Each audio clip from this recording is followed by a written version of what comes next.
There is a small, isolated village in the woods. The woods are dense and ancient, and it's very rare that people actually visit or leave. There is one thin, narrow path that you can enter the small village from, and it's a fight to get there, as the woods always seem to have branches catching and dragging and cutting at people as they have to fight their way through. Recently, there was a new visitor to the village, a young woman called Eliza. She wanted someone somewhere far away, disconnected from the outside world, as she wanted to escape her past. Her life to date had not been fun. Starting as a child, with a mother who didn't care and an abusive father, running away, trying to survive on the streets, going from boyfriend to boyfriend, each worse than the last, till finally she heard of the village and knew she had somewhere she could go that no one else would get her. She did not have much, and there was a house there, so she fought her way through the woods with just her small bag of clothes and meagre belongings. She was scratched, bruised and cut as she made her way in to the village and got her little cabin. The villagers were nice, kind and welcoming. They provided her with food. They told her where she could chop firewood, and they invited her to join their community. It was all about self-sustenance. They all got everything they needed locally. They chopped their own wood. They farmed and caught their own game. But no one else came. It was unusually cloudy, and at night there was usually a heavy mist, which clung to the trees and stayed in the fog, in the wood, creating a more and more eerie environment. All was well for the first few weeks, when Eliza settled in, but after a period, she thought she was hearing things at night. She got up and walked round, but her cabin had but one room, and there was no one in there.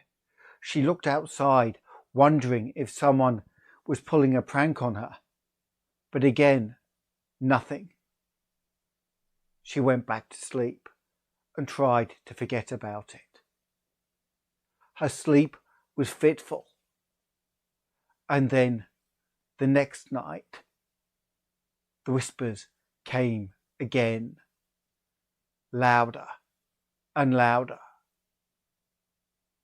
After several days of this, she started talking to the other villagers, and they warned her about the curse of the forest and the legend of the whispering shadows, that every so often someone would go into the forest and disappear. She dismissed it as superstition, merely thinking it was the locals trying to get one over on the new girl. But the whispering didn't stop, and gradually her curiosity got the better of her.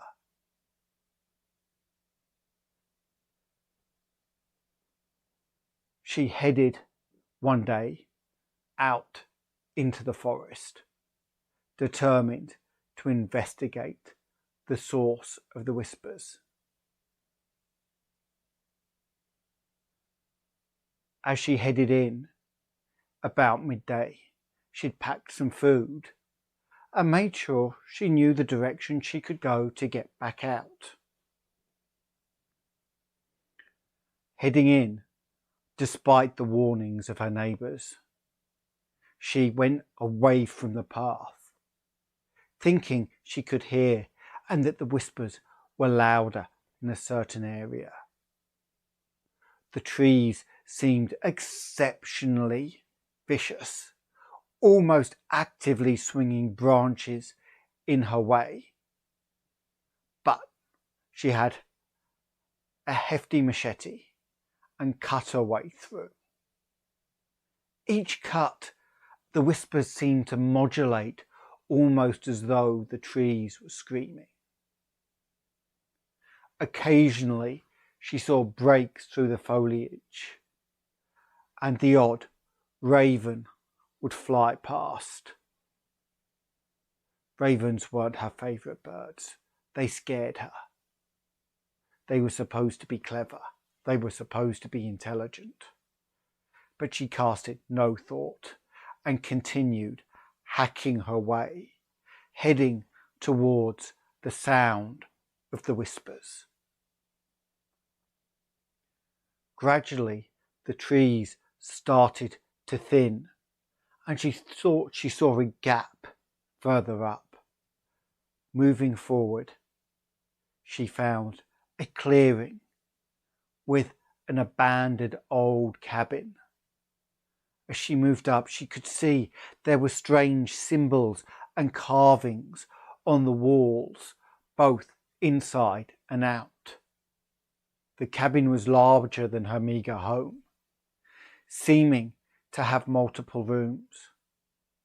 She went to the door, and slowly it creaked open.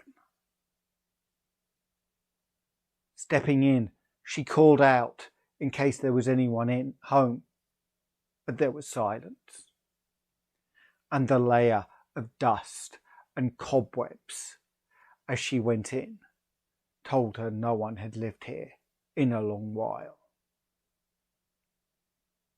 She'd had the sense to carry a lantern with her, which was good because it was now getting late.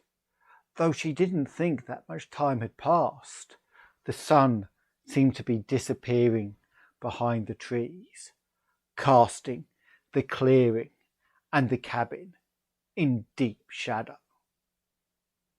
She raised her small lantern.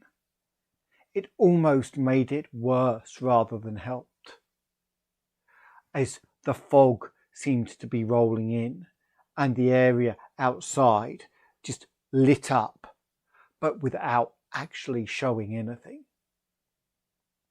Turning, she moved in, thinking that perhaps the cabin was somewhere she could safely spend the night before she tried to find her way back in the morning.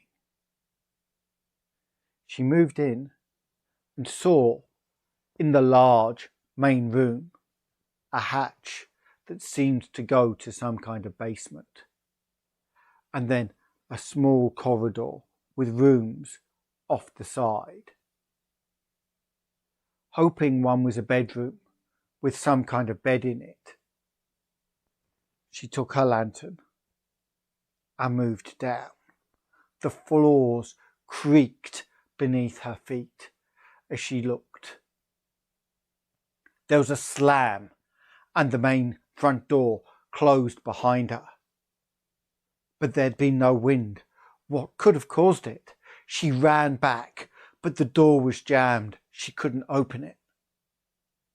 Now she was scared. She turned back, looking round, opening one room, then another.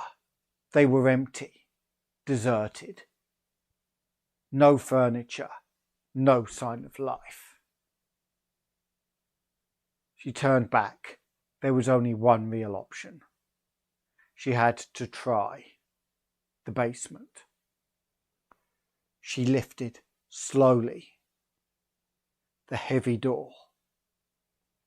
It slammed as it fell open behind, and she could see the stairs slowly going down.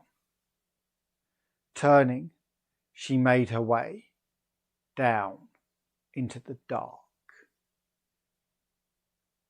Her lantern picked out parts of what was a large wooded area coming off a central point. There was whispering coming from the rooms. She was scared. Again, another smash. She looked up, and the door to the basement had flipped itself over, holding herself in, with voices screaming, "Come to us! Come to us!" She headed down, and as she opened the first door, a screaming, real figure shrieked out of the room over her. As it went through her body, it filled her with a chill of the cold beyond death, and she collapsed. Getting up, she calmed herself. She must be imagining, and walked into the room. On the floor, there was a soul skeleton of what looked like a young man, and whispers saying, "You shouldn't be here. You shouldn't have come. You must go. Run while you can. Watch for the rat. Watch for the lich. They'll drive you mad." She leapt back out of the door, slamming it closed, and the whispering stopped. She opened another door, and another skeleton, but this one's head rose. Its rictus grin across its face. Its arms opened. She screamed, slammed the door. There was one more. She opened, and all that was in there was a table with a soul book, a handwritten journal on the table. She moved in, sat down, and looked. There was nothing else. She closed the door behind her, not sure if it would prevent the ghosts getting to her or not, and started looking. Maybe the journal would provide her a way out. The leather was old and hard, and the pages yellowing. As she gradually opened the book and started flicking through, page at a time, a story gradually began to appear of someone who'd been driven out of the village and had come into the woods and built their own little cabin away from everywhere else. But as they built and dug themselves the safety of the basement, the voices started talking to them, growing louder. She reads more and reads the story of the poor man who'd been stuck in the house. He hadn't been able to go back to the village. He didn't know why or where the voices came from. And the last comment was, "I can take it no more. I'm going to end it. Only that can stop the voices."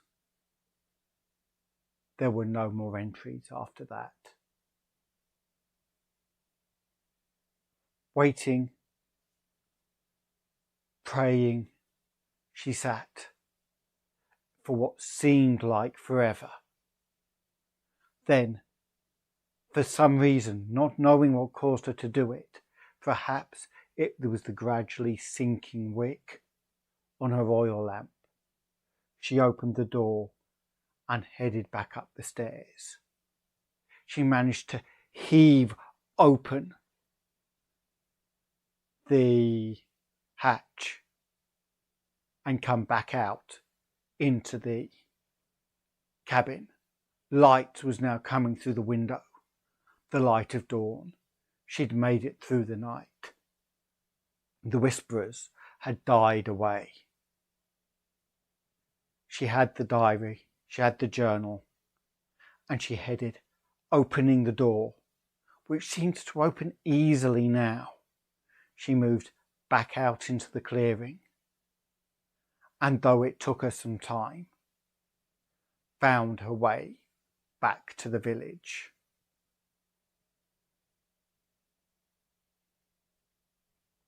Hi Alex, thank you and welcome. She got back to the village and started telling the villagers of what she'd found and what was going on. The villagers started to shun her and refused to help her. Night came and the whispers returned. Every day they got louder, and gradually she began to get wilder. She couldn't sleep. The voices were there. They were affecting her mind, her sanity. More and more, the villagers kept their distance, gave her black looks, or made little signs to ward off curses when they saw her. No one would tell her who was in the book or why they'd been forced out. Maybe no one could remember. It seemed to be old. Eventually, Eliza realised there was only one option. She was desperate. The whispers were unbearable. They were coming during the day now. She could do nothing. So, the next night, she headed back into the woods, heading towards the cabin. The woods seemed to know that she was there, to head in the right direction, and parted for her, allowing her to travel. Whether they knew or realised what her aim was, no one will ever know. As she headed in, found the clearing, as the moon was shining and the fog seemed to be a glorious silver. She moved in, and the whispers called to her. But she had her own ideas. She'd seen the etchings, and with her she had brought more oil, and she started putting it on top of all of the walls. Opening the door, she hid inside and poured oil gradually, covering everything, throwing canisters of oil down the stairs and into the basement. She then lit a wick and threw it down. There was a woof and the flames caught, and she could hear screeches and screams coming from the area beneath. The fires came quickly. She turned, but the door slammed. Pulling at it, she couldn't get it to open. Gradually, the flames were coming out of the basement and catching the rest of the oil. Screaming, she pulled out her machete and started hammering at the door. Then had the idea, the shutters for the windows, they would be lighter. She turned, ran and charged throwing herself at the shutters with all her weight, crashing through, choking and coughing. Tears streaming down her face. She rolled away, burns on her arms. The flames went up, but the whispers stayed in her head. Finally, the last whisper. You cannot escape us. And there was silence. Whisper. Elsa, Eliza knew she couldn't go back to the village. There was nothing there for her now. So she turned and headed slowly into the woods, never to be heard of again.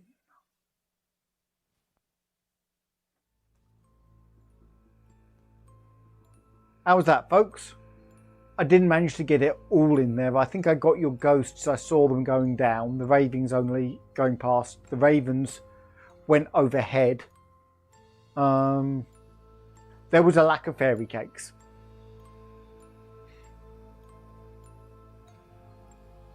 I said hi briefly.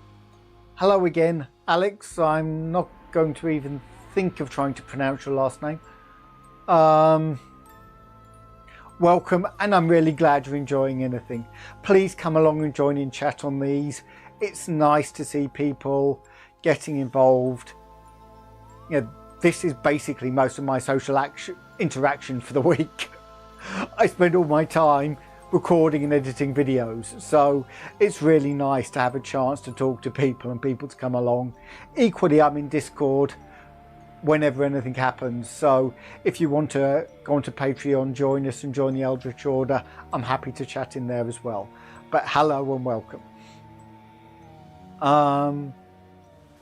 That helped a bit, having the framework that was put together beforehand and adding your bits.